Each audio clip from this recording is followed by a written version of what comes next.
आज मैं आपके लिए लेकर आई हूँ भगवान जगन्नाथ की यात्रा से जुड़े कुछ रोचक तथ्य। तो चलिए शुरू करते हैं। फैक्ट नंबर 1, भगवान जगन्नाथ मूल रूप से भगवान विष्णु के दशावतारों में से एक हैं और इनके लिए निकाले जाने वाली रथ यात्रा का आयोजन महापर्व की तरह किया जाता है। फैक्ट नंबर 2, रथ यात्रा के लिए कई महीनों पहले से तैयारियां शुरू हो जाती है। वसंत पंचमी के दिन लकड़ी चुनते हैं और अक्षय तृतीया से रथ निर्माण शुरू हो जाता है। फैक्ट नंबर 3, भगवान जगन्नाथ की रथ यात्रा 9 दिनों तक चलती है। फैक्ट नंबर 4, भारत ही नहीं बल्कि दुनिया भर में ये ऐसा त्योहार है जहां भगवान खुद भक्तों को दर्शन देने के लिए घूमते हैं। फैक्ट नंबर 5, माना जाता है कि भगवान जगन्नाथ रास्ते में एक बार अपनी पसंदीदा पोड़ा पिठा खाने के लिए जरूर रुकते हैं, जो कि उड़ीसा में बनाई जाने वाली स्वीट डिश है। फैक्ट नंबर 6, 4 धाम तीर्थ धामों में से पुरी का जगन्नाथ मंदिर इनमें से एक है। 800 साल पुराने इस मंदिर में भगवान कृष्ण को जगन्नाथ के रूप में पूजा जाता है और उनके साथ बड़े भाई बलराम और बहन सुभद्रा भी विराजमान होते हैं। फैक्ट नंबर 7,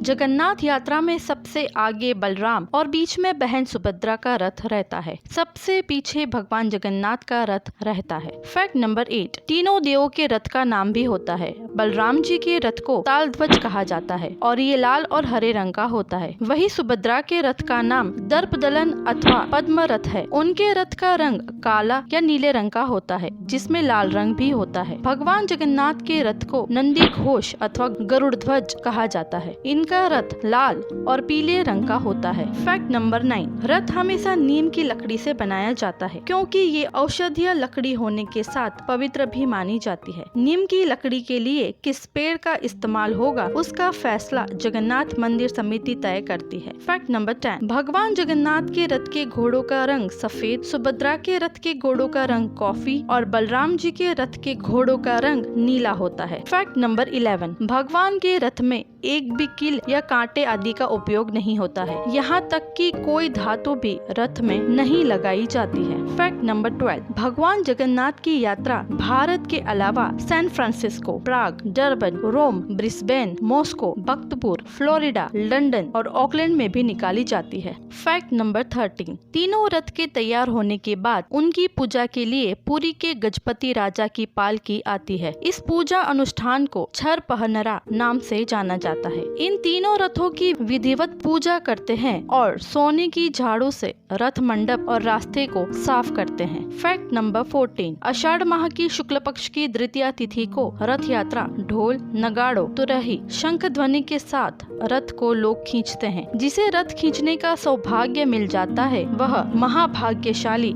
माना जाता है। फैक्ट नंबर 15, रथ यात्रा जगन्नाथ मंदिर से शुरू होकर गुंडीचा मंदिर पहुंचती है। यहाँ भगवान जगन्नाथ, बलराम और देवी सुभद्रा 7 दिनों के लिए विश्राम करते हैं। फैक्ट नंबर 16, गुंडीचा मंदिर में भगवान जगन्नाथ के दर्शन को आड़प दर्शन कहा जाता है। अपने मौसी के घर भगवान रहते हैं। फैक्ट नंबर 17, पौराणिक मान्यता है कि रथ यात्रा के तीसरे दिन देवी लक्ष्मी भगवान जगन्नाथ के पास आती है, लेकिन द्वैतापति दरवाजा बंद कर देते हैं। इससे देवी लक्ष्मी नाराज होकर रथ का पहिया तोड़कर हेरा गोहिरी साहीपुरी नामक मोहल्ले स्थित मंदिर में लौट जाती है। फैक्ट नंबर 18, लक्ष्मी जी के रूठ जाने पर भगवान जगन्नाथ उन्हें मनाते हैं। फैक्ट नंबर 19, आषाढ़ मास के 10वें दिन सभी रथ पुनः मुख्य मंदिर की ओर लौटते हैं। रथों के वापसी यात्रा की रस्म को बहुड़ा यात्रा कहते हैं। फैक्ट नंबर 20, भगवान जगन्नाथ मंदिर पहुंचने के बाद भी सभी प्रतिमाएं रथ में ही रहती है। अगले दिन एकादशी पर मंदिर खोले जाते हैं और तब देवों को स्नान के बाद वैदिक मंत्रोच्चार के बीच उन्हें प्रतिष्ठित किया जाता है।